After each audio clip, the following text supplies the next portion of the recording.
جتنے بھی انبیاء علیہ السلام دنیا میں آئے ہیں ان سب نے اللہ کی عبادت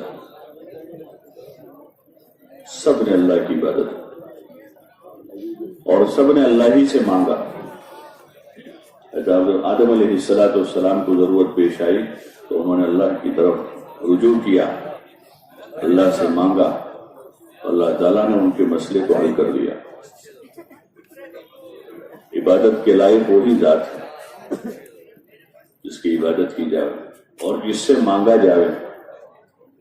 نوح علیہ السلام کو مسئلہ پیش آیا تو نوح علیہ السلام نے اللہ ہی کی طرف رجوع کیا اور اللہ سے کہا، اپنے مسائل کو رکھے اللہ کے سامنے اور پھر اللہ سے مدد مانگی کہ اللہ تو ہی میری مدد فرما دے۔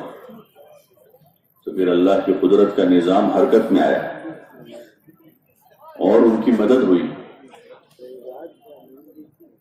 موسیٰ علیہ السلام کو مسئلہ پیش آیا، فرعون جیسا ظالم بادشاہ سامنے ہے، پوری حکومت اور طاقتور حکومت تھی، فرعون کی حکومت جو مصر کا بادشاہ تھا، موسیٰ علیہ السلام کے مقابل ہوا، کافی سالوں تک چلتا رہا۔ بالآخر موسیٰ علیہ السلام نے دعا مانگی تو اللہ تعالیٰ نے دعا کو قبول فرمایا اور اللہ تعالیٰ نے اس طاقتور حکومت کو ختم کر دیا۔ اس لیے کہ مدد کرنے والا وہی، وہ بڑی طاقت والا ہے، بڑی قدرت والا ہے، اپنے بندوں کی مدد کرتا ہے۔ اس کا یہ وعدہ ہے کہ جو بندے اس کے سامنے سر جھکائیں گے، جو اس سے مانگیں گے، وہ نامراد نہیں ہوں گے بلکہ وہ ان کی مرادوں کو پورا کرے گا اور مدد کرے گا۔ دنیا میں ہر آدمی کسی نہ کسی مدد کے بھروسے رہتا ہے کہ میرا تعاون کریں گے، میری مدد کریں گے، لیکن وقت پر جو ہے تجربہ الٹا ہو جاتا ہے۔ لیکن جو بندے بندیاں اللہ کی مدد کے بھروسے پر رہتے ہیں کہ اللہ مدد کرے گا اور اللہ کو راضی کرنے کی کوشش کرتے ہیں، اسی کی عبادت کرتے ہیں، اسی سے مانگتے ہیں، تو پھر بر وقت اس کی مدد آتی ہے۔ اور اللہ ہی کی مدد سب سے بڑی مدد ہے کیونکہ وہ سب سے بڑا ہے، تو اس کی مدد بھی بڑی ہے۔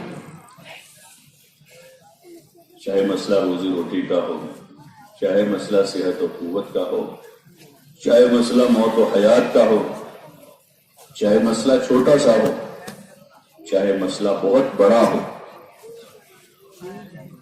سارے کاموں میں مدد اللہ ہی کی مدد ہے۔ اس کی مدد کے بغیر کچھ نہیں ہو سکتا، اس لیے کہ پوری کائنات کا نظام اس کے ہاتھ میں، وہی تھامے ہوئے ہیں۔ اللہ لا الہ الا هو الحی القیوم، اللہ وہ ہے جس کے علاوہ دوسرا کوئی اللہ نہیں، وہ زندہ ہے، اس کو موت نہیں ہے اور وہ پورے نظام کو تھامے ہوئے۔ القیوم، پوری کائنات کے نظام کو اسی نے تھامے رکھا ہے۔ زمین اسی کے امر سے ٹھہری ہوئی، ورنہ بہت مشکل ہے کہ زمین ٹھہری رہے۔ 3 حصے پانی ہے، 1 حصہ زمین کا ہے۔ بہت مشکل ہے زمین کا ٹھہرنا پانی کے اوپر، لیکن اللہ ہی نے اس کو تھاما ہوا ہے تو زمین ٹھہری ہوئی ہے۔ سمندر میں جزیرے ہیں چھوٹے چھوٹے، وہ جزیرے سمندر کے بیچ میں اندر ٹھہرے ہوئے ہیں، اللہ نے تھاما ہوا ہے۔ آسمان اپنی جگہ ٹھہرا ہوا ہے، پہاڑ اپنی جگہ گڑے ہوئے ہیں، اللہ کی قدرت کا نظام کار فرما ہے اس کے پیچھے۔ اتنا سا شامیانہ بغیر ستون کے نہیں ٹھہرتا ہے، اتنا سا ہلکا سا ہے، کپڑے کا ہے، لیکن اس کو ستون چاہیے اتنے سارے۔ تو اتنا بڑا آسمان اس کا کوئی ستون نظر نہیں آتا کہ کسی ستون پر اس کو اٹکایا۔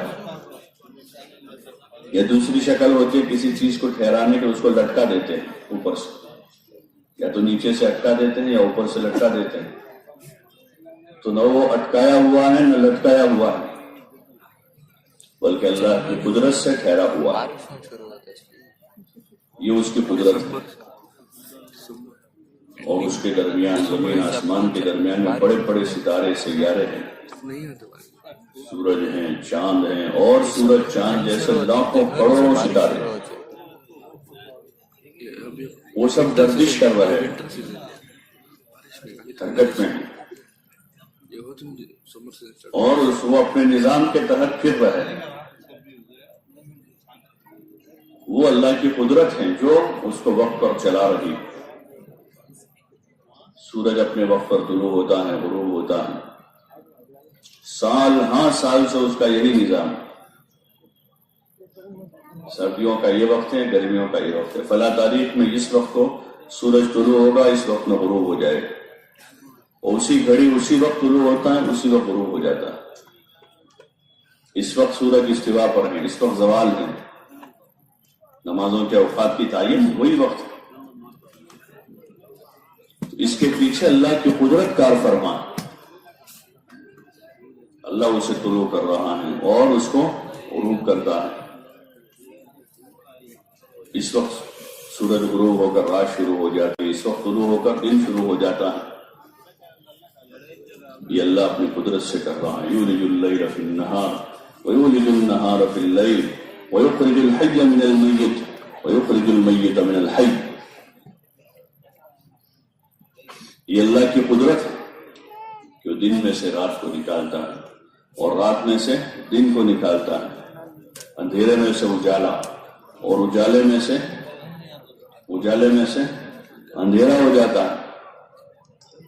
دیکھتے ہی دیکھتے سورج غروب ہو رہے، دیکھتے اندھیرا طاری ہو جاتا ہے، اور صبح ہو رہی ہے ابھی دیکھتے دیکھتے سورج طلوع ہو جائے گا، اجالا طاری ہو جائے گا. اس کے پیچھے اللہ کی قدرت کار فرما. یہ اللہ ہی نے بیان کیا کہ وہی ہے جو دن میں سے رات کو اور رات میں سے دن کو نکالتا ہے، اور زندہ میں سے مردہ اور مردہ میں سے زندہ کو وجود دیتا ہے. یہ اللہ کی قدرت ہے. زندہ مرغی ہے، اس میں سے مردہ انڈا نکلتا ہے، اور مردہ انڈے میں سے زندہ چوزا نکلتا ہے.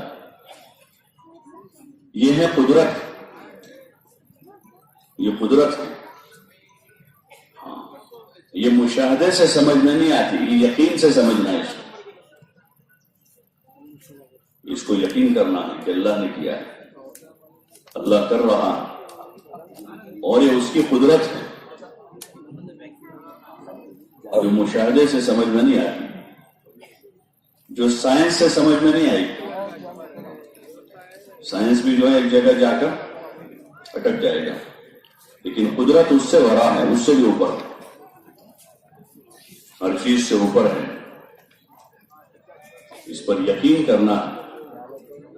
انبیاء علیہ السلام کے ذریعے سے اللہ تعالیٰ نے یہی پیغام انسانیت کے نام بھیجا کہ اللہ پر یقین کریں کہ اللہ ایک ہے، وہی سب کچھ کرتا دھرتا ہے، وہی کھلانے والا پلانے والا ہے، وہی زندگی اور موت کا مالک ہے. اس لیے دنیا میں دیکھتے ہیں کہ بہت سارے لوگ بڑی تدبیریں کرتے ہیں جینے کی، کسی طرح زندہ رہے، لیکن ان کی ساری تدبیریں موت کے سامنے فیل ہو جاتی ہیں، اس لیے کہ موت اللہ کا امر ہے، اللہ کا حکم آ گیا. اب ساری تدبیریں فیل ہیں، ساری دوائیاں فیل ہیں، سارے ہاسپٹلز فیل ہیں، سارے بڑے بڑے ماہر ڈاکٹر حکیم سب فیل ہو جاتے ہیں. سب ہاتھ اوپر کر لیتے ہیں کہ اب ان کی موت آ گئی. کسی کی موت آئی ہے، کوئی ایک گھڑی بڑھا نہیں سکتا، ایک گھڑی. اذا جاء اجلهم لا يستأخرون ساعة ولا يستقدمون. سارے ڈاکٹرز مل کر، سارے حکیم مل کر، بڑے بڑے ماہرین فن مل کر کسی آدمی کی زندگی کا ایک منٹ نہیں بڑھا سکتے کہ یہ اللہ کا امر آیا ہے. اس کے حکم کے سامنے سب فیل ہیں، سب فیل ہیں. اور اگر اس کا حکم کسی کو ہو جائے تو سب مل کر کسی کو موت نہیں دے سکتے. ساری دنیا مل کر بھی کسی کو موت نہیں دے سکتے. کبھی اللہ کا امر اس کی زندگی کا ہے. اس سے بعض لوگوں کے موت کے منہ میں سے نکل آیا، موت کے منہ میں سے نکلا کہ ایسے حالت ہو گئی کہ مر جاتا، لیکن نکل آیا، تو وہ اللہ کا امر ہے کہ ابھی زندگی باقی تھی۔ تو آدمی شدید بیماریوں کے بعد کھڑا ہو جاتا ہے، بڑے حادثے کے بعد آدمی کھڑا ہو جاتا ہے، لوگ تعجب کرتے ہیں، حیران رہ جاتے ہیں کہ کس طرح زندہ رہا یہ اللہ کا امر ہے، یہ کسی کا کمال نہیں، بلکہ ایک اللہ کا امر ہے کہ اس کا حکم باقی تھا اس کی زندگی کا، اس لیے آدمی زندہ ہے، اور کسی کی موت کا حکم آ گیا ہے تو اس کی موت کو پوری دنیا مل کر روک نہیں سکتی، یہ قدرت ہے اس کی، ہر چیز پر اس کی قدرت کار فرما ہے۔ دنیا کی جتنی چیزیں دیکھیں گے، اگر ہم ایمانی نظر سے دیکھیں گے تو اس طرح ہمارا ایمان بڑھتا جائے گا روزانہ، اپنی زندگی کے حوادثات اور واقعات سے روزانہ کی صبح شام کرنے سے ایمان بڑھتا جائے گا۔ روزانہ آدمی دیکھ رہا ہے کہ سورج طلوع ہو رہا ہے، بالکل ٹٹاٹوپ اندھیرا تھا، اس اندھیرے میں سورج طلوع ہوا اور پوری دنیا میں اجالا ہو گیا، تو صبح صبح اللہ کو یاد کرے گا آدمی، کس کو یاد کرے گا؟ اللہ کو۔ کیسے قدرت والا اللہ ہے کہ اندھیرے میں سے اجالا کر دیا، اللہ نے کیا ہے، اپنی قدرت سے کیا ہے، تو آدمی اس کی یاد میں لگے گا، اس کی تسبیح کرے گا، اس کی تعریف کرے گا، اور ایمان بڑھ جائے گا، ایمان بڑھے گا۔ ایسے جب غروب ہوگا پھر ایمان بڑھے گا کہ کیسا زبردست اجالا تھا، پوری دنیا روشن تھی، لیکن اللہ نے اپنی قدرت سے اندھیرا طاری کیا ہے۔ سورج جو اتنی بڑی طاقت نظر آ رہا تھا، اتنی بڑی طاقت نظر آ رہا تھا سورج، اس سورج کو بھی غروب ہو گیا، وہ بھی ڈوب گیا۔ اس کے پیچھے اللہ کی طاقت ہے۔ ابراہیم علیہ السلام نے جب ابتدا میں ستارے کو دیکھا تو یہی ہوا، وہ ایسا سوچنے لگے کہ شاید یہ میرا رب ہے، لیکن دیکھا کہ وہ تو چھپ گیا، رب ایسا کمزور نہیں ہوتا۔ چاند کو دیکھا تو اس میں تصور پہ خیال آیا کہ شاید یہ ہے، لیکن اس کو بھی دیکھا کہ وہ بھی جب سورج طلوع ہوا تو چاند بھی چھپ گیا، جب سورج کو دیکھا تو پھر یہ خیال پیدا ہوا تو وہ بھی غروب ہو گیا کہ رب تو ایسا نہیں ہو سکتا کہ جس پر کمزوری طاری ہو جائے، وہ ایسا نہیں ہو سکتا۔ اللہ تو وہ ہے جس نے زمین و آسمان کو پیدا کیا ہے، جس نے سورج اور چاند کو پیدا کیا، جس نے پہاڑوں اور دریاؤں کو پیدا کیا، اور جس نے ساری انسانیت کو وجود دیا ہے، وہ ایک اللہ کی ذات ہے، اس کا کوئی ثانی نہیں ہے۔ اللہ لا الہ الا ہو، اللہ وہ ہے کہ اس کے جیسا دوسرا کوئی اللہ نہیں۔ الحی القیوم، وہ زندہ اور تھامنے والا ہے، اس کو نہ اونگ آتی ہے نہ وہ سوتا ہے۔ لہو ما فی السماوات و ما فی الارض، جو کچھ زمین و آسمان میں ہے سب اسی کا ہے، کسی کا کچھ نہیں، سب اللہ کا ہے۔ ہاں اس کی ملکیت ہے، اسی نے بنایا ہے، سب اس کا ہے، زمین آسمان ستارے سیارے سارے انسان اور جنات سب اس کی ملک ہیں، سب اس کی مخلوق ہیں۔ ان سب چیزوں میں سے کسی چیز پر کسی کا کوئی حق نہیں۔ اللہ تعالیٰ نے انسانوں کو دنیا میں زندگی دی ہے یا آزمائش کے واسطے دی ہے کہ یہاں وہ آزما رہا ہے، اپنی نعمتیں دے کر، انسان کو طاقت اور قوت دے کر، چند اختیارات دے کر،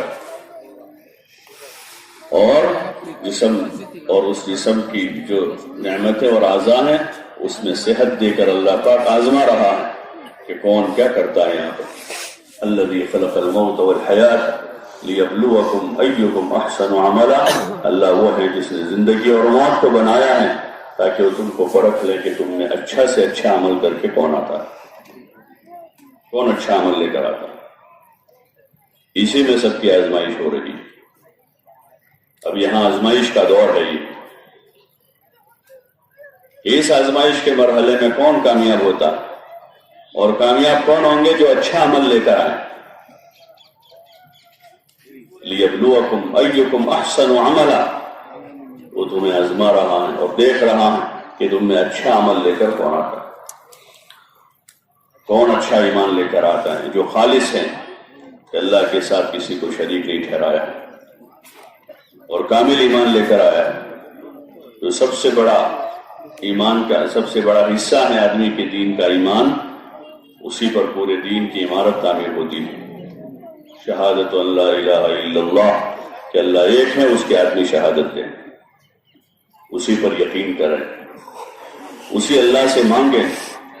دینے والا وہی ہے، کھلانے والا وہی ہے، مارنے اور جلانے والا وہی ہے، عزت اور ذلت کا مالک وہی ہے. سارے انسان و جنات اور جتنے سارے مخلوقات ہیں سب کی روزی کا مالک بھی وہی ہے. اسی اللہ پر یقین کریں اور اپنے ایمان میں کمال پیدا کریں. ایمان میں کمال پیدا کریں. جب اس میں کمال پیدا ہوگا تو پھر اللہ کا ہر حکم پورا کرنا آسان ہو جائے گا.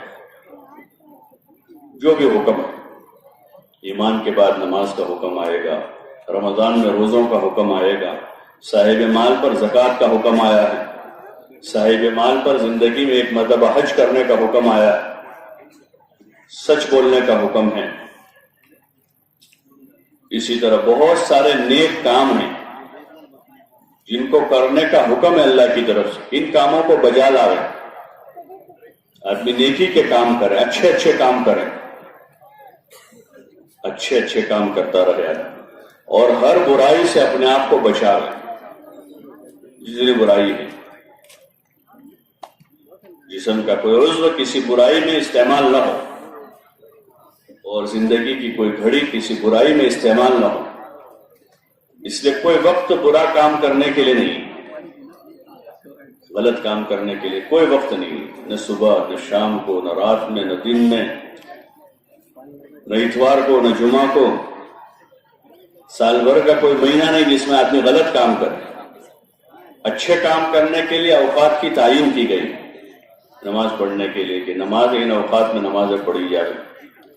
اچھا کام کرنے کے لیے رمضان کے روزوں کی تعین. یہ مہینہ روزوں کا مہینہ ہے جس میں روزے رکھے. یہ ایام حج کے ایام ہیں جس میں حج کیا جاوے، اللہ کا ذکر کیا جاوے، اللہ کی عبادت کی جاوے. ایسے مختلف اوقات میں نیکی کرنے کے لیے انسانوں کو موقع دیا، لیکن برائی کرنے اور گناہ کرنے کے لیے کوئی وقت نہیں، پوری زندگی میں ایک لمحہ بھی نہیں.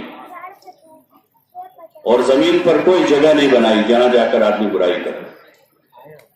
نہ جنگل میں جا کر کر سکتا ہے، نہ تالاب پہ جا کے کر سکتا ہے، نہ سمندر کے کنارے جا کے کر سکتا ہے، نہ کوئی پارک اس کے لیے بنا سکتا ہے. کہ برائی کرنے کے لیے کوئی جگہ نہیں ہے. ہر وقت نیکی کرے، نیکی کے کاموں میں لگیں. جب ایمان بنے گا اندر تو پھر آدمی کو یہ سوچے گی کہ ہر وقت نیکی کا کام کرے، ہر وقت اچھا کام کریں، اللہ کی عبادت کریں، اللہ کا ذکر کریں، اللہ کی مخلوق کی خدمت کریں. یہ آدمی کو یہ سوچے گی.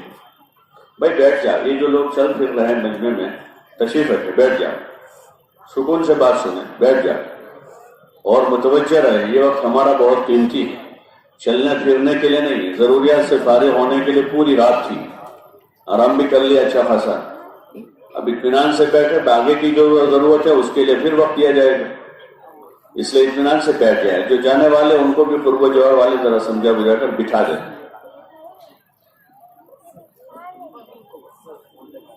تو جتنا بھی ہمارے پاس وقت ہے وہ وقت اچھے کاموں کے لیے. لِيَبْلُوَكُمْ أَيُّكُمْ أَحْسَنُ عَمَلًا، کہ ہم آزما رہے ہیں، دیکھ رہے ہیں کہ کون اچھا سے اچھا عمل لے کر آتا ہے. اس لیے ہماری دوسری کوشش یہ ہوگی کہ ہم اپنے عمل کو سنواریں اور اچھا عمل بنانا. عمل کرنا بھی ہے اور اچھا کرنا ہے. جیسے دنیا کی چیزوں میں ہر انسان کی کوشش ہوتی ہے، کھانا کھاتا ہے تو اچھا کھانا کھانے کی کوشش کرتا ہے، کپڑا پہنتا ہے تو اچھا کپڑا پہننے کی کوشش کرتا ہے، سواری خریدتا ہے تو اچھی سواری لینے کی کوشش کرتا ہے. یہاں تک کہ جوتے جیسا جوتا بھی آدمی اچھا پسند کرتا ہے، اس کا بھی کوئی ڈیزائن، کوئی رنگ پسند کرتا ہے، خوبصورت پسند کرتا ہے. حالانکہ پیر میں ہی پہننا ہے، مٹی پر چلنا ہے اس جوتوں سے، لیکن ایک مزاج بنا لوگوں کا کہ اچھی چیزیں استعمال کریں، خوبصورت چیزیں استعمال کریں۔ وہ چیزیں تو پرانی ہو جاتی ہیں، پھٹ جاتی ہیں، چاہے کتنی اچھی آدمی لے کر آیا ہو، لیکن پرانی ہو جائے گی، پھٹ جائے گی، لیکن آدمی کا عمل جو ہے وہ باقی رہے گا، اس لیے اس کو سنوارنا چاہیے۔ ایمان کے بعد یہ تقاضا ہے کہ آدمی اپنی نماز بنائے، نماز کو سنواریں، اچھی سے اچھی نماز ادا کریں، نماز کو سیکھ کر بہتر سے بہتر نماز پڑھنے کی کوشش کریں۔ آپ علیہ الصلوۃ والسلام نے فرمایا صلوا کما رأیتمونی اصلی، کہ تم ایسی نماز پڑھو جیسا تم مجھے نماز پڑھتے دیکھتے ہو۔ آپ علیہ الصلوۃ والسلام کی نماز اطمینان والی تھی، سکون کے ساتھ تھی، رکوع سجدوں کو ٹھیک سے کیا کرتے تھے۔ نماز بنانا اہم ترین عبادت ہے۔ نماز ایمان کے بعد دوسرا نمبر نماز کا ہے۔ ایمان کے بعد پہلا جو فریضہ ہے وہ نماز کا ہی ہے، اور میدان قیامت جب اللہ پاک اپنے بندوں سے حساب لے گا تو اس میں سب سے پہلا حساب نماز کا ہوگا۔ اول ما يحاسب به العبد يوم القيامة الصلاة، پہلا حساب نماز کا ہوگا۔ نماز کا طریقہ آپ علیہ السلام نے بتایا ہے، اب ہمارے ذمہ ہے کہ ہم آپ کے طریقے پر نماز بنانے کی کوشش کریں، اس کے ایک ایک رکن کو ٹھیک کریں، قیام، رکوع، سجدہ، قاعدہ، اور نماز میں پڑھنے کے جتنے اذکار ہیں یا جتنا قرآن ہے جو نماز میں پڑھا جائے، اس کو ٹھیک کرتے ہوئے اپنی نماز کو بہتر سے بہتر بنانے کی کوشش کرنا ہے۔ وہاں سے شروعات ہوگی، نماز ٹھیک ہو گئی، زندگی صحیح ہو جائے گی۔ ان الصلاۃ تنہی عن الفحشاء والمنکر، نماز برائیوں بے حیائیوں سے روک دیتی ہے۔ نماز میں پاور ہے، نماز میں طاقت ہے۔ جب نماز بنے گی تو برائیوں سے، بے حیائیوں سے بچنا آسان ہو جائے گا، آدمی میں روحانیت پیدا ہوتی ہے۔ نماز میں آدمی اللہ کو یاد کرتا ہے، اللہ کا ذکر کرتا ہے، تسبیح پڑھتا ہے، تکبیر پڑھتا ہے، قرآن کی تلاوت کرتا ہے۔ ان ساری چیزوں سے دل کو سکون ملتا ہے، دل کو اطمینان نصیب ہوتا ہے۔ اللہ تعالیٰ نے اپنے بندوں بندیوں پر 5 وقت نماز فرض کی اور اس پر بڑے بڑے انعامات کا وعدہ کیا، بڑے انعامات کا وعدہ۔ ایک جگہ آپ علیہ السلام نے فرمایا کہ اللہ تعالیٰ نے ذمہ داری لی ہے کہ جو بندہ بھی 5 وقت کی نماز کی پابندی کرے گا، اللہ تعالیٰ اس کو اپنی ذمہ داری پر جنت میں داخل کرے گا۔ کتنا بڑا انعام ہے کہ ماں بعد موت ہمیشہ کی زندگی ہے، ماں بعد موت ہمیشہ کی زندگی ہے، جس زندگی کا کوئی اینڈ نہیں، جو کبھی ختم نہیں ہوتی۔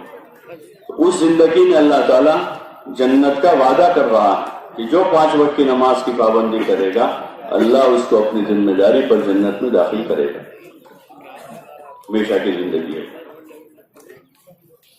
وہ زندگی ختم نہیں ہوتی۔ دنیا میں آدمی کتنے جتن کر لے جینے کے، لیکن مرنا ہے، کتنی کوشش کر لے، کتنے پلان بنا لے، کتنا علاج کر لے، لیکن بہرحال یہاں مرنا ہے۔ یہاں ہر آدمی مرنے کے لیے آیا ہے، اور موت زندگی کے لیے، یہ ایک حقیقت ہے کہ ابھی جی رہے ہیں مرنے کے لیے اور مریں گے۔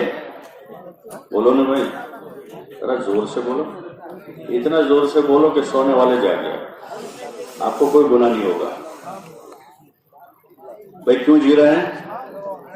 مرنے کے لیے، اور مریں گے جینے کے لیے۔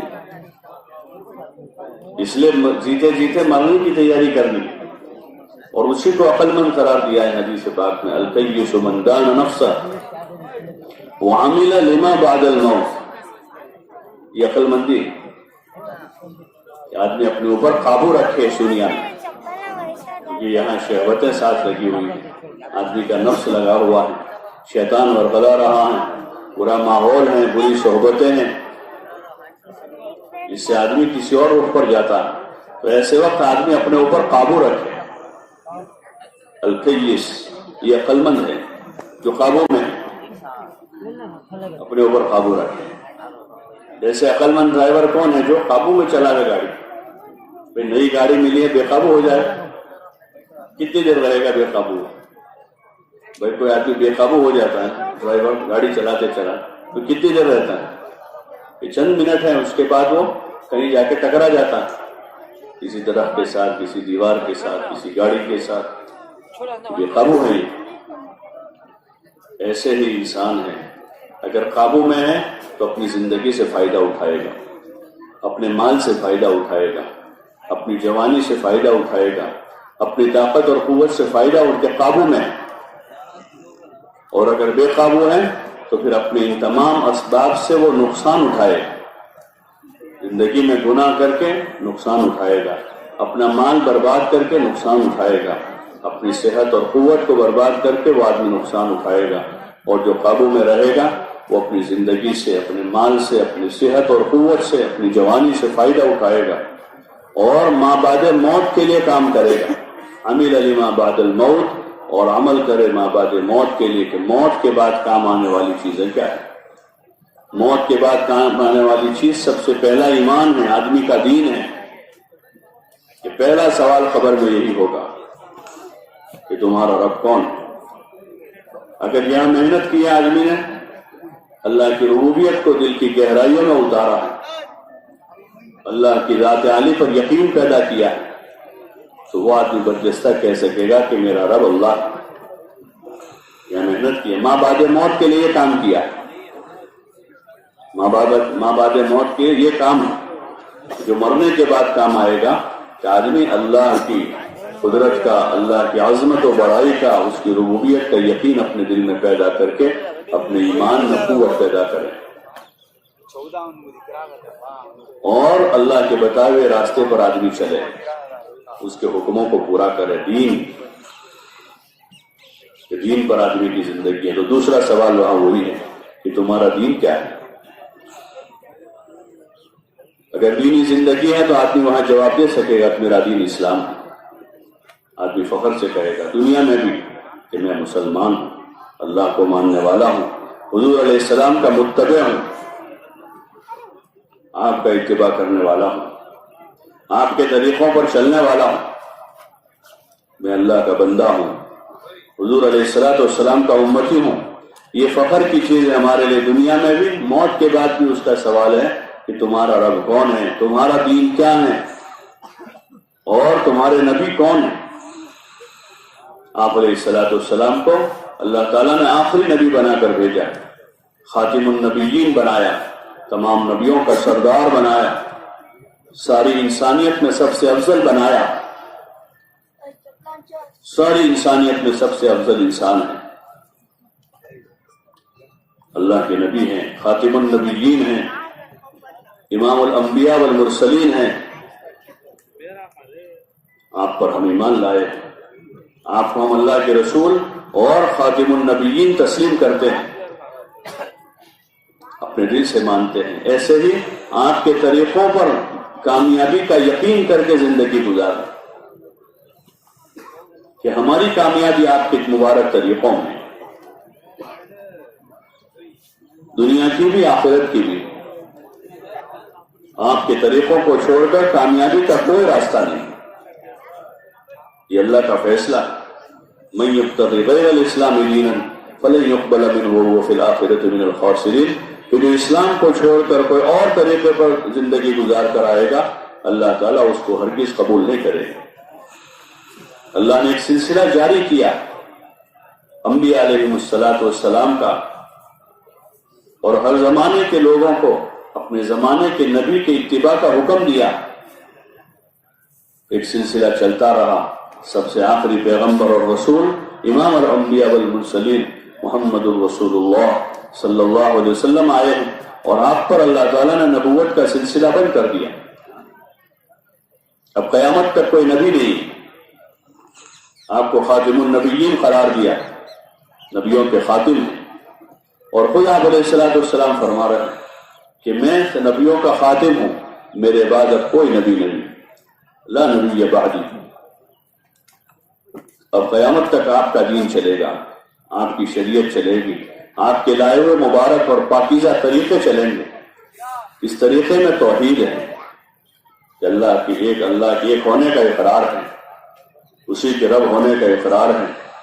اس طریقے میں اللہ ہی کی عبادت ہے جو اگلے نبیوں کا بھی طریقہ ہے۔ جتنے اگلے نبی آئے، جتنے پیغمبر آئے، ان کے وہاں یہی طریقہ تھا کہ وہ لوگوں کو ایک اللہ کی طرف بلاتے تھے اور ایک اللہ کی عبادت کی دعوت دیتے تھے کہ اللہ ایک ہے، اسی اللہ کی عبادت کرو۔ یا قوم اعبدوا اللہ، یا قوم اعبدوا اللہ، بارہا جہاں انبیاء علیہ السلام کا تذکرہ ہے، انہوں نے اپنی اقوام کو یہی دعوت دی کہ وہ قوم کے لوگوں اللہ کی عبادت کرو، اور ایک طریقہ حیات دیا، اس میں کھانا پینا، اٹھنا بیٹھنا، سونا جاگنا، چلنا پھرنا، خوشی غمی، شادی بیاہ، ہر کام کو کرنے کا ایک طریقہ ہے، اس کو اس طریقے پر بجا لایا جائے۔ نماز سے وہی مطلوب ہے کہ زندگی اطاعت پر آ جائے۔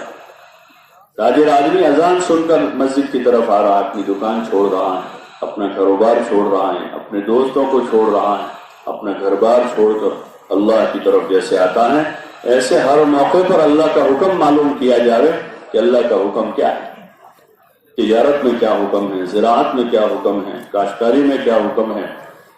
ایسے دنیا کے جتنے سارے شعبے ہیں، ان شعبوں میں اللہ کا حکم کیا ہے اور حضرت نبی کریم صلی اللہ علیہ وسلم کا طریقہ کیا ہے، اس کو معلوم کرتے ہوئے 24 گھنٹے کی زندگی آدمی اللہ کے حکم پر گزارے، اطاعت والی زندگی گزارے، نافرمانی نہ کرے۔ نافرمانی کے لیے کوئی موقع نہیں، ایک لمحے کے لیے بھی نافرمانی نہ کرے، ہو جائے فوراً توبہ کرے۔ انسان ہے، شیطان آدمی کے ساتھ لگا ہے، نفس لگا ہوا ہے، ہو سکتا ہے آدمی بھٹکے گا، ادھر ادھر ہوگا، تو کیا کریں؟ نافرمانی پر توبہ کریں کہ اللہ بھول ہو گئی، اب نہیں کروں، اس پر جمے گا نہیں۔ مومن کی یہ صفت کہ آدمی کے پاس ایمان ہے تو برائی پر، گناہ پر جمے گا نہیں، گناہ ہو جائے لیکن اس کو اچھا نہیں سمجھے گا، فوراً توبہ کرے گا کہ اللہ میری بھول ہو گئی، مجھ سے غلطی ہوئی، نادم ہوگا، استغفار کرے گا کہ اللہ مجھ سے غلطی ہوئی ہے، بھول ہوئی ہے، اپنے لیے توبہ مانگے گا، اپنے بھائیوں کے لیے توبہ مانگے گا اللہ سے، اپنے سے پہلے جو دنیا سے چلے گئے ان کے لیے معافی مانگے گا کہ اللہ غلطی ہوئی ہے، بھول ہوئی ہے۔ اپنی بھول پر اصرار نہیں کرے۔ ہاں، یہ صفت ہے ایمان کی۔ جب آدمی کے اندر ایمان ہے تو پھر آدمی اپنے گناہوں پر توبہ کرتا رہے کہ اللہ مجھے معاف کر دے، مجھ سے بھول ہو گئی ہے، نماز میں کوتاہی ہوئی ہے، نماز قضا ہو گئی ہے، زبان سے جھوٹ نکل گیا ہے، گالی نکل گئی ہے، میں نے غلط سوچ لیا ہے یا اور کوئی نافرمانی ہوئی ہے، تو فوراً آدمی توبہ کرے گا کہ اندر ایمان ہے۔ تو آدمی ڈرتا ہے، اندر سے ڈر ہے کہ اللہ کی پکڑ آ جائے گی، گناہوں پر اللہ پکڑتا ہے، ڈھیل دیتا ہے، پہلے ڈھیل دیتا ہے گنہگاروں کو، گناہ کرنے والوں کو، کفر کرنے والوں کو ڈھیل دیتا ہے، اس لیے کہ دنیا آزمائش اور امتحان کی جگہ ہے، یہاں موقع ہے۔ اللہ اپنے بندوں کو ڈھیل دیتا ہے، نعمتیں بھی دیتا ہے اور طاقت اور قوت بھی دیتا ہے کہ یہ نعمتوں میں، یہ طاقت اور قوت میں اللہ کا امر پورا کرتے ہیں، اس کا حکم پورا کرتے ہیں یا پھر اس کی نافرمانیاں کرتے ہیں۔ اس لیے ہمارے ذمہ ہے کہ ہم ایمان بنائیں گے، اپنی نماز کو بنائیں گے، جیسی پڑھتے چلے آئے ایسی نہیں پڑھیں گے، اب اس میں کمال پیدا کرنا ہے۔ نماز کے قیام میں، رکوع میں، سجدوں میں، یہ اس کا ظاہر ہے، یہ ظاہری ارکان ہے، اور ایک رکن اس کا باطنی ہے جس کو خشوع کہتے ہیں کہ دل سے آدمی اللہ کی طرف متوجہ ہو، نماز میں بھی، نماز کے باہر بھی، کہ دھیان اللہ ہی کا رہے ہر وقت۔ ہر وقت اس کا دھیان رہے، چلتے پھرتے اٹھتے بیٹھتے سوتے جاگتے کھاتے پیتے ہر وقت اللہ کا دھیان رہے کہ اللہ مجھے دیکھ رہا. اتنا یہ دھیان بڑھتے بڑھتے بڑھتے بڑھتے بڑھتے اتنا ہو جاوے، ایک وقت آوے کہ یہ دھیان ہو جاوے کہ ہم اللہ کو دیکھ رہے ہیں.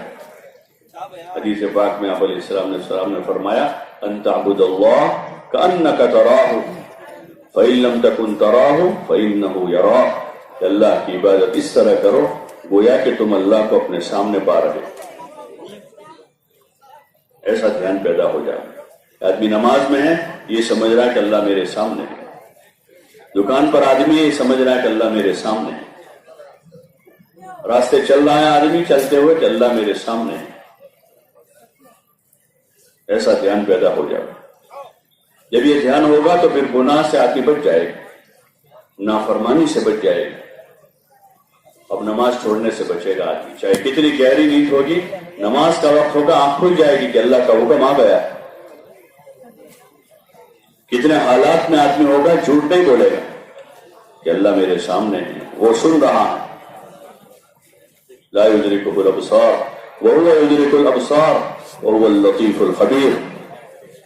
آنکھیں اسے نہیں دیکھ رہی لیکن وہ سب کو دیکھ رہا اور وہ لطیف و خبیر ہے، بڑا باریک دیکھنے والا ہے. ہم اس سے کوئی چیز چھپا نہیں سکتے ہیں اور بڑا باخبر ہیں، سارے حالات کی اس کو خبر ہے.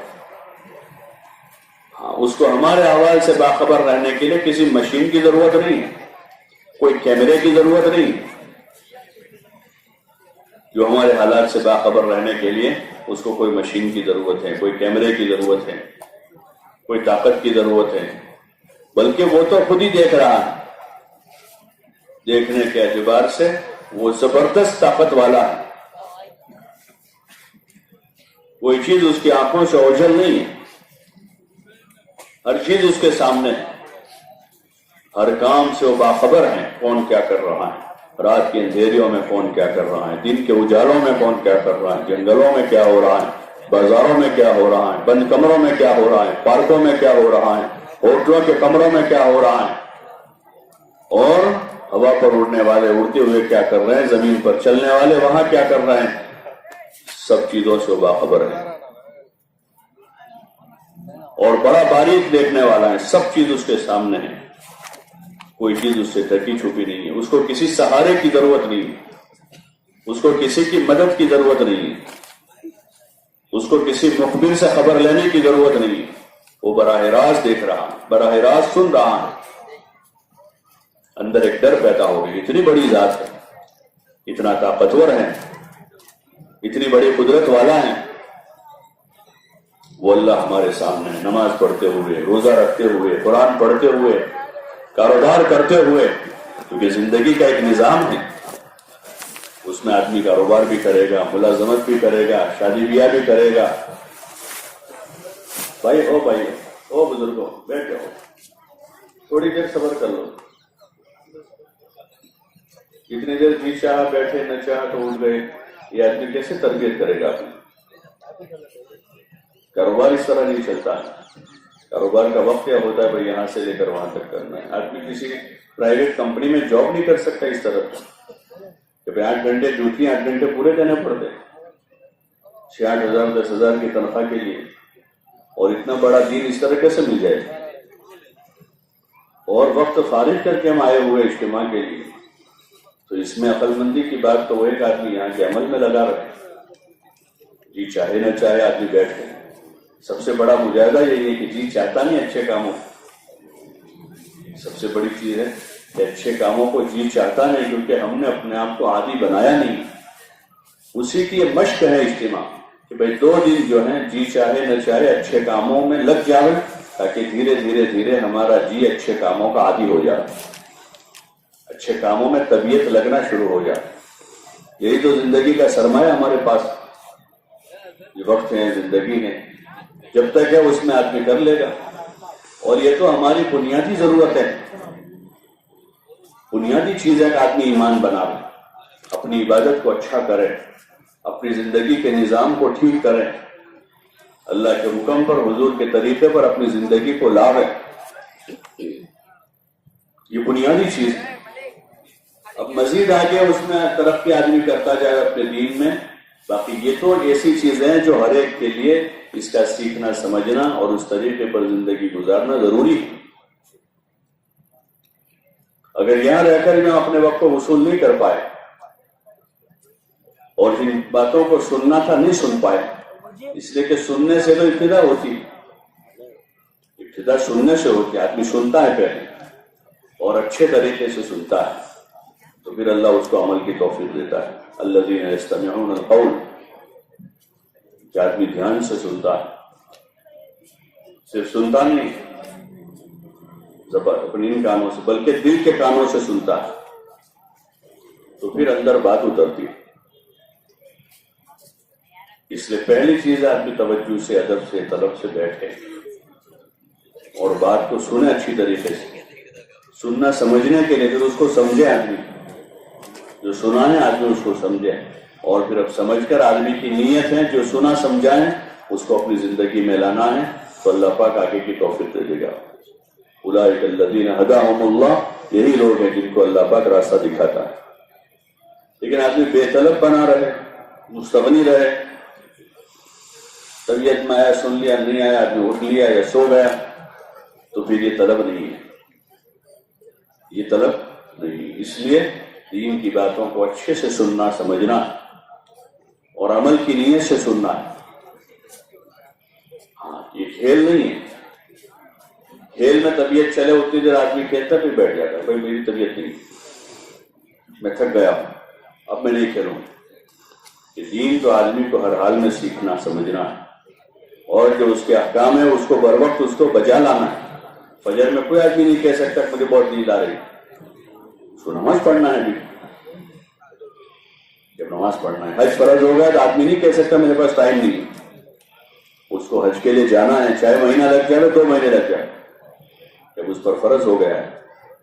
یہ بنیادی فرائض ہیں، ایمان ہے، نماز ہے، روزہ ہے، زکوٰۃ ہے، حج ہے، یہ تو بنیادیں ہیں اسلام. اس محنت سے یہی چاہا جا رہا ہے کہ کلمہ نماز سے شروعات ہوگی، ابتدا ہوگی، کلمہ بنے گا، کلمے کے بعد نماز بنے گی، آگے کا راستہ کھلے گا. نماز برائیوں بے حیائیوں سے روکے گی، طاعت کی طرف قدم چلیں گے. اب ہر نیکی میں آدمی آگے بڑھے گا. تو اس لیے اپنے آپ کو جمانا ہے، جمانا ہے، اپنے دین پر ثابت قدم رہنا ہے. اس کی ابتدائی سننے سنانے سے دین کی باتوں کے مذاکرے ہیں، ایمان کے مذاکرے ہیں، تعلیم کے حلقوں میں اس کا سننا سنانا ہے تاکہ دل میں جگہ پکڑے. اللہ کے حکموں کو سننا ہے، سنانا ہے، اور اس پر ملنے والے جو انعامات ہیں کہ اللہ اس پر کیا دینے والا ہے. حکم پورا کرنے پر بڑے بڑے انعامات ہیں. ہم اللہ کے انعامات کو جانتے نہیں، اس لیے اکھڑ جاتے ہیں. اس کے انعامات ہیں.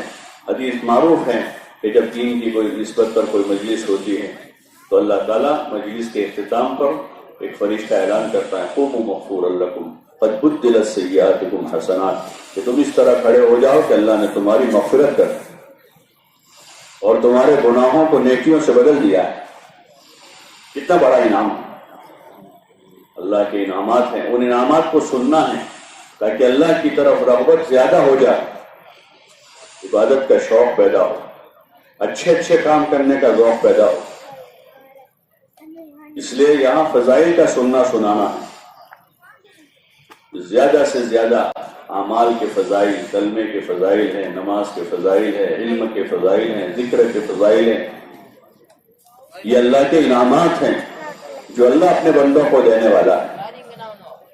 دنیا کے پیسوں کی آدمی کے پاس قدر و قیمت ہے تو جہاں پیسہ ملتا ہے آدمی دوڑا ہوا بھاگتا ہوا جاتا ہے، گھنٹوں تھکتا ہے، ایک ملک سے دوسرے ملک، دوسرے ملک سے تیسرے ملک، کتنی مزدوری کرتا ہے کہ جہاں مال کی لالچ ہے آدمی جو دنیا بننے کا ذریعہ آدمی سمجھتا ہے. حالانکہ یقینی بات نہیں ہے کہ مال مل جانے کے بعد کسی کی دنیا بن جائے. بہت سارے مال والے ہیں جن کی دنیا نہیں بن پائی. بہت سارے بیمار ہیں جن کا علاج ان کے مال سے نہیں ہو پایا. بہت سارے پریشان حال ہیں جن کی پریشانیاں مال سے دور نہیں ہوئی. بہت سے مصیبت زدہ ہیں جن کی مصیبتیں مال سے ختم نہیں ہوئی. اس لیے کہ ان ساری چیزوں کا تعلق اللہ کے امر سے، اس کے حکم سے. وہ چاہے تو بغیر مال کے بیمار کو صحت مند کر دے، وہ چاہے تو بغیر پیسوں کے مصیبت زدہ کی مصیبت کو دور کر دے. سارا معاملہ اس کے ہاتھ میں. وہی یقین بنانے کی محنت کہ نہ ملک سے ہوتا ہے، نہ مال سے ہوتا ہے، نہ اسباب سے ہوتا ہے. کرنے والی ذات ایک اللہ کی ہے. کاموں کا بنانے والا وہی ہے، کاموں کا بگاڑنے والا وہی ہے، موت و حیات کا مالک وہی ہے. اس لیے اس کے حکموں کو سیکھنا سمجھنا ہے کہ وہ ہم سے کیا چاہتا ہے. نماز کے وقت میں نماز چاہتا ہے. آگے رمضان کا مبارک مہینہ آ رہا ہے تو اپنے بندوں سے روزہ رکھیں. اور ہماری نماز روزوں سے کوئی اپنا فائدہ کرنا نہیں چاہتا. ہو ہماری نمازوں سے اور ہمارے روزوں سے، ہماری زکوٰۃ و حج سے اللہ اپنا فائدہ کرنا نہیں چاہتا. اس کو کوئی فائدے کی ضرورت نہیں. وہ ان ساری چیزوں سے غنی ہے. ہاں، اس کو کوئی فائدہ اٹھانے کی کوئی حاجت نہیں ہے، بلکہ اپنے بندوں کو فائدہ پہنچانا چاہ رہا کہ نمازیں پڑھ کے اللہ کا قرب حاصل کر لے، اس کے خزانوں سے لینے والے بن جائیں. روزہ رکھ کر تقوی حاصل کر لیں. کتب علیکم الصیام کما کتب علی الذین من قبلکم لعلکم تتقون. روزے کا یہ ثمرہ ہے کہ تقوی ملے گا، جو بہت بڑی نعمت ہے. ہاں، جنت کی کریڈٹ ہے تقوی. وعدت للمتقین، جنت پرہیزگاروں کے لیے بنائی ہے، تقوی والوں کے لیے بنائی ہے. تقوی روزے سے ملتا ہے. آدمی روزوں میں جی لگائے گا کہ چلو تقوی حاصل ہوگا تو شوق سے آدمی رغبت سے روزہ رکھے گا. ابھی سے رمضان کی تیاری کرے گا، رمضان کے لیے دعا مانگے گا کہ اللہ ہمارے رجب شعبان میں برکت دے دے اور ہمیں رمضان تک پہنچا دے. ابھی سے رمضان کی تیاری کرے گا کہ روزوں کا مہینہ آ رہا ہے جس میں ہم روزے رکھیں گے، اپنے رب کو راضی کریں گے، تقوی کی نعمت حاصل کریں گے. ابھی سے تیاری کرے گا. شادی بیاہ میں آدمی مہینے 2 مہینے پہلے سے تیاری کرتا ہے. ویکیشن آنے سے مہینہ پہلے سے بچے تیاری شروع کر دیتے ہیں. دنیا کے کاموں کے لیے آگے سے تیاری ہوتی ہے. ایسے عبادت کے واسطے تیاری ہوگی جیسے نماز کے لیے کہ اللہ کے نیک بندے اذان کا انتظار کرتے ہیں کہ کب اذان ہو تو ہم نماز پڑھیں گے. تیاری کر رہے ہیں. ایسے روزوں کی تیاری کر رہے ہیں رجب سے، شعبان سے. روزوں کے ذریعے سے تقوی ملے گا، اللہ کا قرب ملے گا جو ہماری ضرورت ہے. جنت کا داخلہ متقیوں کے لیے ہے. عدت للمتقین، کہ اللہ تعالیٰ نے جنت پرہیزگاروں کے لیے بنائی. ان للمتقین مفازا حدائق واعنابا، کہ متقیوں کے لیے کامیابیاں ہیں. ہاں، تو آدمی تقوی کی دولت حاصل کرے گا. یہ تبلیغ کا کام اسی لیے ہے کہ راہ خدا میں نکل کر آدمی اپنے اندر ان خوبیوں کو پیدا کرے. یہ محنت سے حاصل ہوتی، محنت سے حاصل ہوتی. جیسے دنیا کی چیزیں محنت سے حاصل کی جاتی.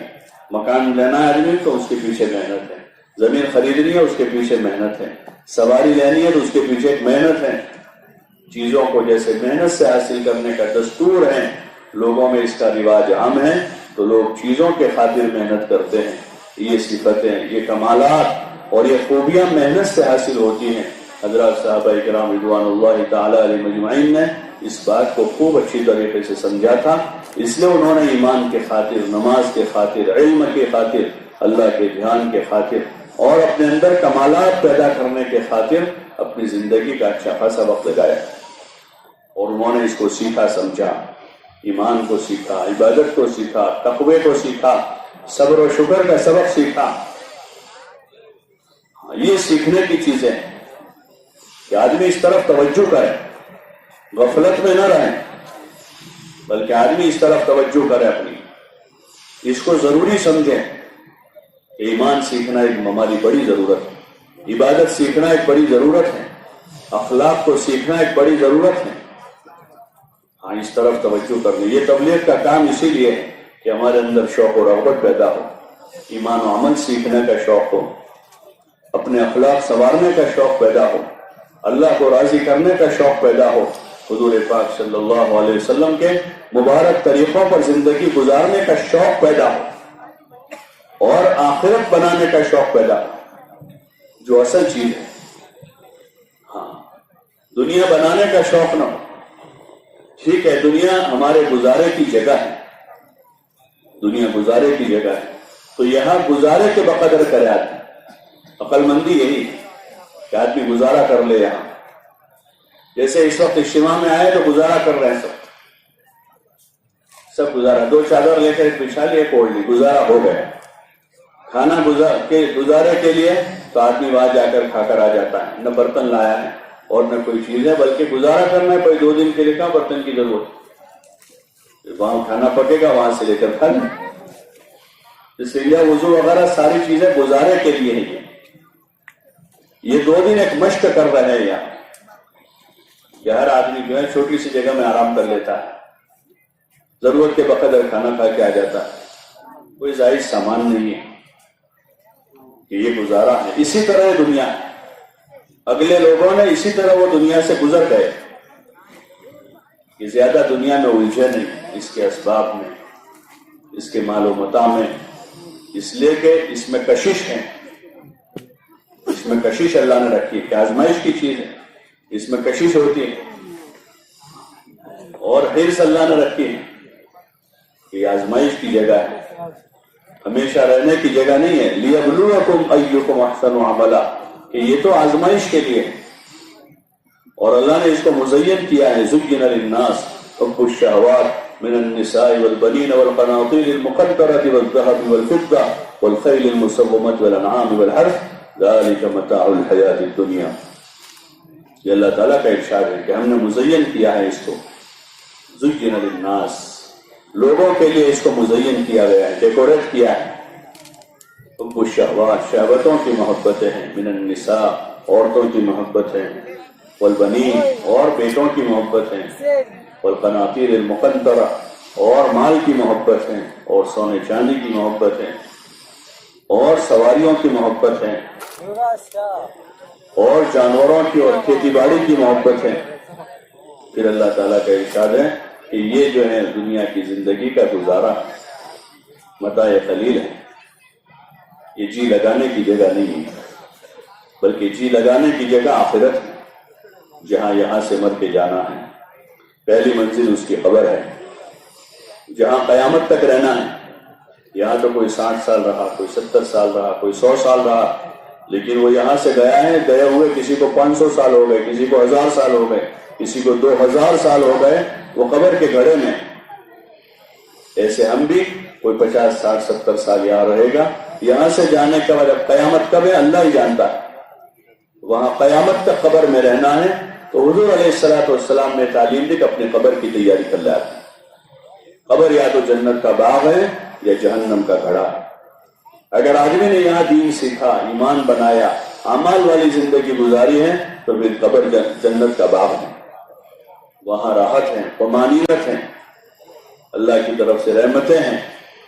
اور اگر یہاں آدمی چوک کر گیا, غفلت میں زندگی گزار دی, اپنے اسباب میں الجھ گیا, ضرورت سے زائد دنیا میں لگ گیا, اللہ کو بھول گیا, اللہ کی عبادت چھوڑ دی, اپنی آخرت کو بھول کر زندگی گزاری ہے, تو پھر قبر ایک بہت سنگین مرحلہ ہو. اس لیے اپنی آخرت کو یاد کریں اور آپس میں اس کی ہم باتیں کریں. ہاں اس وقت غفلت کا دور ہے. ہاں یہ باتیں جو یاد رکھنے کی تھی وہ ہم بھولے ہیں, اور جن چیزوں کو بھول جانا تھا, چھوڑ دینا تھا, وہ چیزیں ابھی غالب ہیں. اس لیے یہاں صبح شام رات دن ایمان, اعمال, اخلاق, آخرت کی باتیں کر کے اجتماعی مجلسوں میں اس کو سن کر انفرادی اوقات میں آپس میں اس کی باتیں کریں, ایمان کی باتیں کریں, اعمال کی باتیں کریں, اور آخرت کی باتیں کریں. ہاں یہ مراحل ہیں جو حق ہیں, سچ ہیں. قبر کا مرحلہ حق ہے. اس کے بعد آگے میدان محشر ہیں, جہاں اللہ تعالیٰ اپنے تمام بندوں بندیوں کو, تمام امتوں کو جمع کرے گا میدان محشر میں. اور سب سے زندگی کا حساب ہوگا، پوری زندگی کا حساب ہوگا. ما تزال قدم عبد یوم القیامت حتی یسأل عن 40. حدیث پاک میں ہے کہ اس وقت تک ابن آدم کا قدم اپنی جگہ سے ٹل نہیں سکے گا، آدمی ہل نہیں سکے گا جب تک کہ وہ 4 چیزوں کا سوال جواب نہ ہو جائے. عن عمرہ فیما افناہ، کہ اللہ نے زندگی دی تھی وہ زندگی کہاں لگائی، پہلا سوال یہ ہوگا. وعن شبابہ فیما ابلاہ، اور جوانی کہاں خرچ کی، حساب ہوگا وہاں پر. وہاں سے گزر نہیں جائیں گے کہ کیسے یہ زندگی گزار لو. یہ اللہ کی امانت ہمارے پاس ہے، اللہ کی امانت ہے ہمارے پاس، زندگی، جوانی، مال، علم، جس کے بارے میں میدان محشر میں سوال ہوگا. اس لیے کوشش کرنی ہے ہمیں کہ بجائے زندگی کو غفلت میں گزارنے کے نیکی کے راستے پر آؤ اور اپنے آپ کو نیکیوں کا، خوبیوں کا عادی بنا. ابھی تو تھک جاتے ہیں، ذرا سی دیر میں تھک جاتے ہیں، نماز پڑھتے ہوئے، روزہ رکھتے ہوئے. رمضان آتا ہے، 2-4-5 روزے شوق سے ہوتے ہیں، پھر اس کے بعد اب انتظار ہوتا ہے کہ رمضان کب پورا ہو جائے. اس کی مشق نہیں ہوئی. نماز کے لیے آدمی آتا ہے، تھوڑی دیر میں تھک جاتا ہے، مسجد میں فوراً بھاگنے کی کوشش کرتا ہے کہ اپنے آپ کو عبادت و اعمال کا عادی نہیں بنایا. جن چیزوں کا آدمی عادی ہے وہاں گھنٹوں پر نہیں تھکتا، گھنٹوں بھر آدمی تھکتا نہیں. کاروبار کا عادی بن چکا ہے، جاب کرنے کا عادی، روزانہ آدمی چلا جاتا ہے. چھٹی میں طبیعت نہیں لگتی، بھائی کیا کریں، آج تو چھٹی ہے، کہاں جائیں، پلان سوچتا ہے کیونکہ کام نہیں آج.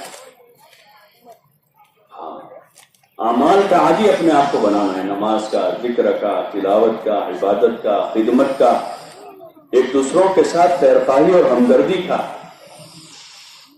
جو کرنے کے کام تھے اس انسان کے، جو انبیاء علیہ السلام نے بتائے تھے.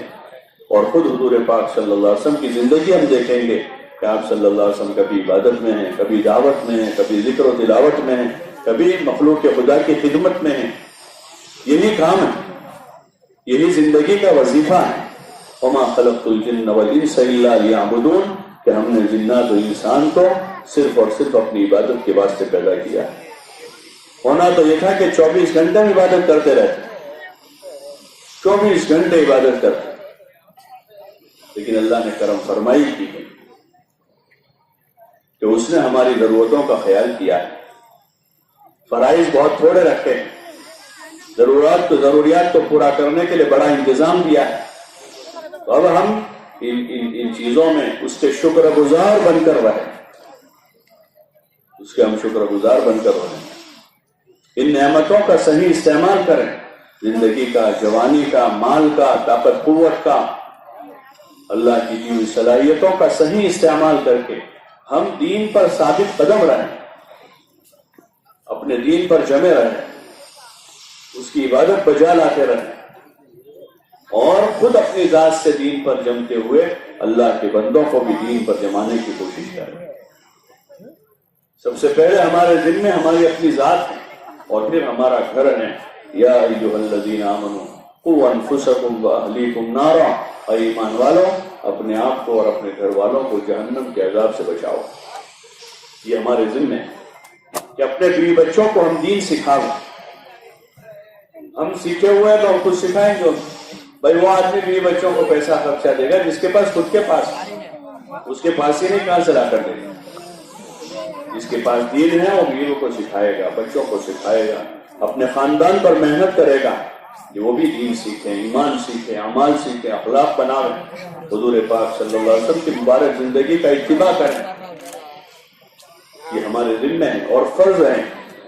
وَأَنفُسَكُمْ وَأَهْلِيكُمْ نَارًا، حضرت علی رضی اللہ عنہ فرماتے ہیں وَيَعْلِمُهُمُ الدِّينَ، یعنی گھر والوں کو دین سکھاوے تاکہ جہنم سے بچ جائے. جہنم سے بچنے کا یہ سبب ہے، ان کو دین سکھایا جائے. آدمی متفکر رہے اپنے گھر والوں کے بارے میں، اپنے اولاد کے بارے میں، تو ایمان پر ثابت قدم رہے، ایسے اسباب سے ان کو بچاویں کہ جس سے ان کا ایمان خراب ہوگا، ان کے ایمان کو زد پہنچے گا، ان کو عبادت کا عادی بنا. اب بچپن سے ہی آپ صلی اللہ علیہ وسلم نے 7 سال کی عمر میں بچے کو نماز کا حکم دیا، حالانکہ ابھی نماز فرض نہیں ہوئی ہے، عادی بنانے کے واسطے۔ 10 سال کی عمر میں نہ پڑھے تو تنبیہ کرنے کا حکم دیا کہ تنبیہ کرو۔ 10 سال کی عمر ابھی بھی فرض نہیں ہوئی، لیکن عادی بنایا جا رہا ہے تاکہ جب ان پر نماز فرض ہو جائے تو نماز پڑھنے والے ہوں، نماز چھوڑنے والے نہ ہوں۔ یہ والدین کے ذمہ اپنے اوپر محنت کرتے ہوئے اپنے اولاد پر محنت کریں تو ان کا ایمان بچا رہے، وہ عبادت پر قائم رہیں، وہ دین پر ثابت قدم رہیں، اس لیے کہ دنیا میں اسباب ہیں بہت سارے جو انسان کو دین سے ہٹا دیں، مشغول کر دیتے ہیں دنیا میں۔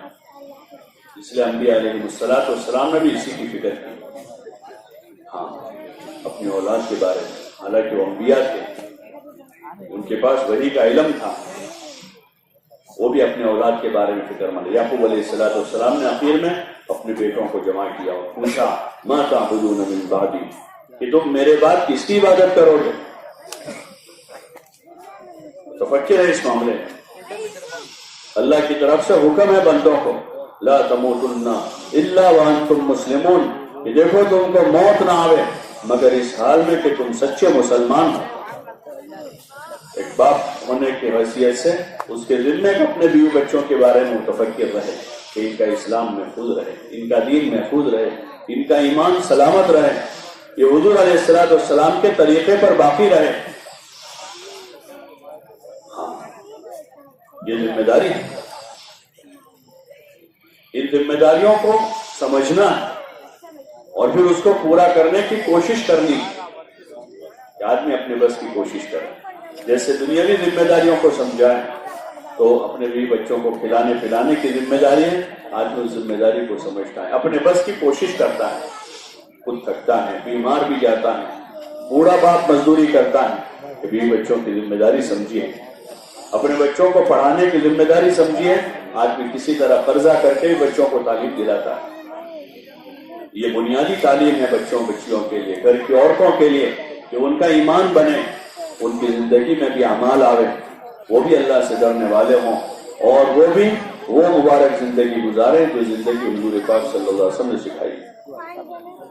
اپنے گھر والوں کے بارے میں فکر مند رہنا اور پھر اپنے قرب و جوار میں، اپنے محلے میں، بستی میں، پورے عالم میں ایک ایک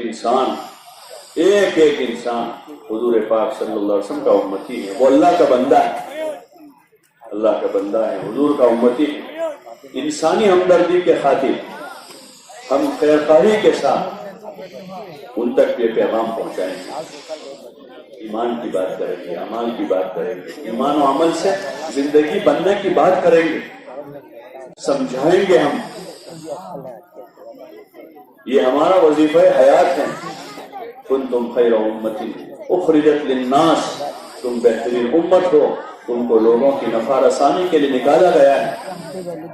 لوگوں کے پاس ہم جائیں گے، ہماری کوئی غرض نہیں ہے کسی سے، نہ ملک چاہتے ہیں، نہ مال چاہتے ہیں، نہ شہرت چاہتے ہیں، کسی سے کچھ نہیں چاہتے ہیں، ہم تو ایک اللہ کے خاطر، اللہ کو راضی کرنے کے خاطر، جیسے حضرات انبیاء علیہ السلام لوگوں کے پاس گئے اور لوگوں کو سمجھایا، خیر خواہی کے ساتھ نصیحت کی، یہی فرماتے تھے حضرات انبیاء علیہ السلام انی لکم ناصح امین، کہ میں تمہارا امانت دار خیر خواہ،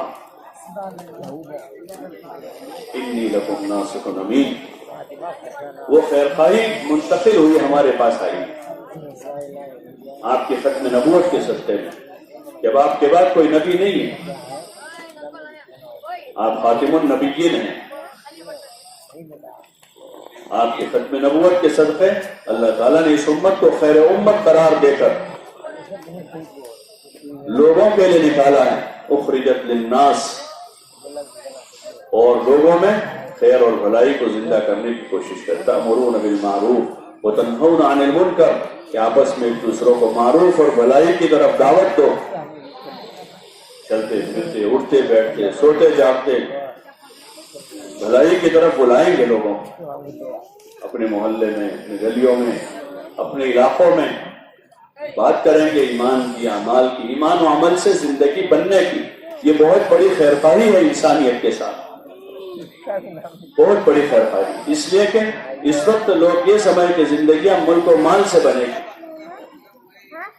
انبیاء علیہ السلام یہی بات لے کر آئے کہ زندگیاں ملک و مال سے نہیں بنے گی، زندگیاں ایمان و عمل سے بنے گی۔ یہ اللہ کا وعدہ ہے، من عمل صالحا من ذکر او انثى وهو مؤمن فلنحيينه حیاة طیبہ، کہ جو بھی مرد یا عورت ایمان کے ساتھ اچھے عمل کریں گے اللہ ان کی زندگی بنا دے گا، زندگیاں ایمان و عمل سے بنے گی۔ اس کے ہم داعی ہیں، اپنی ذات سے بھی اس بات کو سمجھ کر اپنے ایمان و عمل پر ثابت قدم رہتے ہوئے ہم دوسروں میں جا کر اس کی بات کریں گے، سب کو یہ بات سمجھائیں گے، محبت کے ساتھ، اخلاق کے ساتھ، خدمت کرتے ہوئے۔